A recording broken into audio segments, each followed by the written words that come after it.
Hello, I'm David Hoffman, filmmaker. I'm about to show you a short film that was done in the town that I lived in for 25 years, Camden, Maine. And Camden, Maine had the Knox Woolen Mills, one of the last woolen mills in New England. This was the way towns survived all over New England. And I've loved every town that I've lived in. And when I was in Camden, each year I made a free documentary for somebody in the town, and the Knox Woolen Mills were closing. So this is kind of the last days of the woolen mills. Well, why am I running it now? Because some of my millennial colleagues and some folks who are commenting are talking about how different work is today from what it was back when this film was made in the 1970s. And I think that's true. At the time, companies cared about their employees. The employees were dedicated to the companies. They felt that the products they made had value, that they were proud of it. I mean, I'm thinking of Jane Fonda's first husband. I can't remember his name, but I can remember him once saying that he knew that America was in trouble when his father bought a Honda, and his father worked in the Plymouth plant, making Plymouth American cars, when he lost his confidence in the products he was making. So I'm running this in part from my millennial colleagues because this is a beautiful way that they felt about a really hard, physical, crappy, noisy, and somewhat dangerous job. The Knox Woolen Mill, Camden, Maine, 1970s.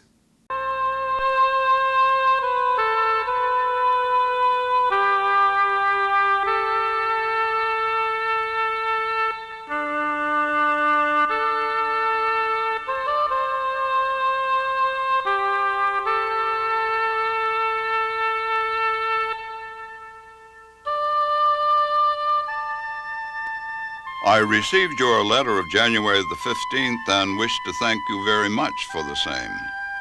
In regard to my becoming associated with the Knox Woolen Company, owing to the very unusual circumstances, I'm going to bore you with a thumbnail sketch of how it came about. I'm a machinist by trade,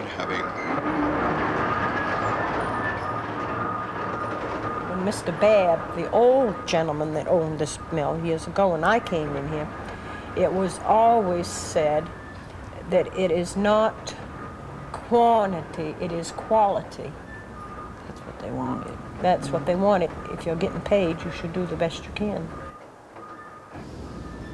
My father and grandfather, I think both, were very, very interested in their product, their felts. They loved them, they were interested in them. They didn't spend a lot of time reminiscing on what was back, but really wanted to love their product. Felts are endless belts that the paper companies use to cover their squeeze rollers. It's a very delicate web of paper goes through these rollers to get the excess water out. We make different felts, depending on what they were making, from paper napkins to the best writing paper. The paper companies really loved our felts.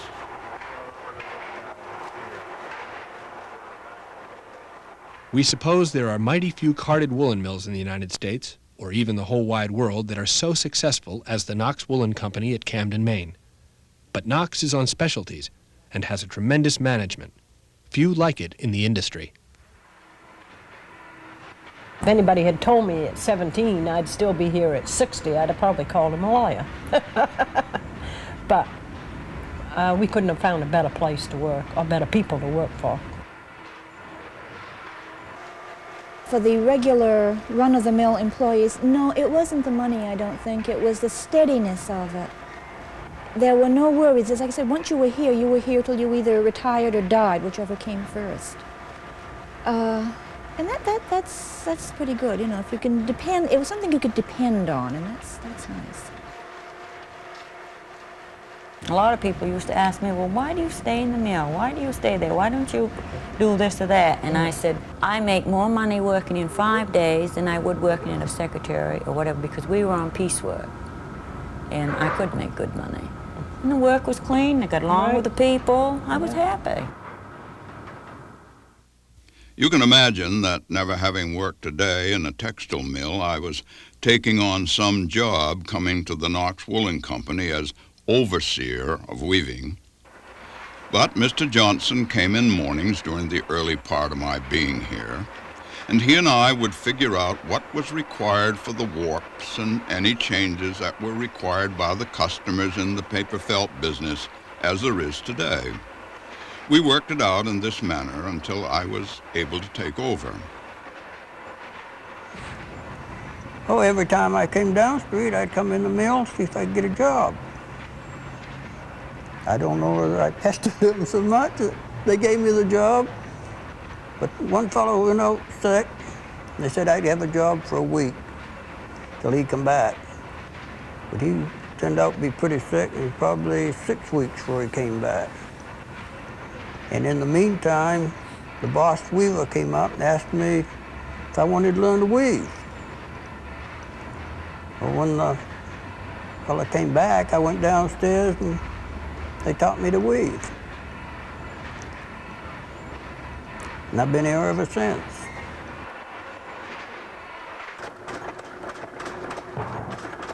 I used to come in all the time to visit, especially on a Thursday.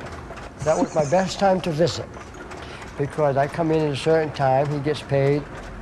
I ask, Dad, have you got $1 that I can borrow? Yeah, they always paid Can I the borrow? cash back then. Yes. Can I borrow $1.25 for hot lunch? In turn, I don't go to hot lunch. I go down to my grandmother's. Did you know about that? Yep. Oh, okay. Surprise. See? March next, I will have been with the Knox Woolen Company 67 years. There is now a new element coming into the picture, and that is the use of synthetic fiber in place of wools. There is but one party who insists on pushing these synthetic felts, although if it finally succeeds, probably not more than half as many felts will be used as at the present time. And with the reduction in number of felts used, some of the felt mills will undoubtedly have to go out of the business. When synthetics like Dacron and nylon came along, everything changed around here. It wasn't as easy to work with, and we needed new machines. You know, we used to start with wool right from the sheep. Now we have to buy these raw materials to make a felt. It makes it hard because you can't control the quality. I think that we have the best organization at the present time that the Knox Woolen Company has ever had in its history, and will be able to stay in the business with any of our competitors. Yours very truly, C.W. Babb, Treasurer, January the 30th, 1953.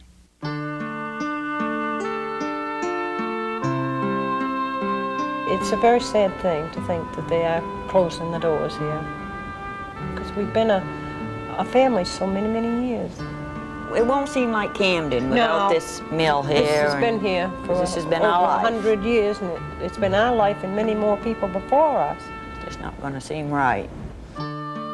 It was a very alive place. It seemed to have a life of its own over and above everything that was in it. It still does sometimes when I don't like to walk through it now after work by myself because I cry. I really do. I can see all of these people that were here for so long and still hear their voices, and it's sad.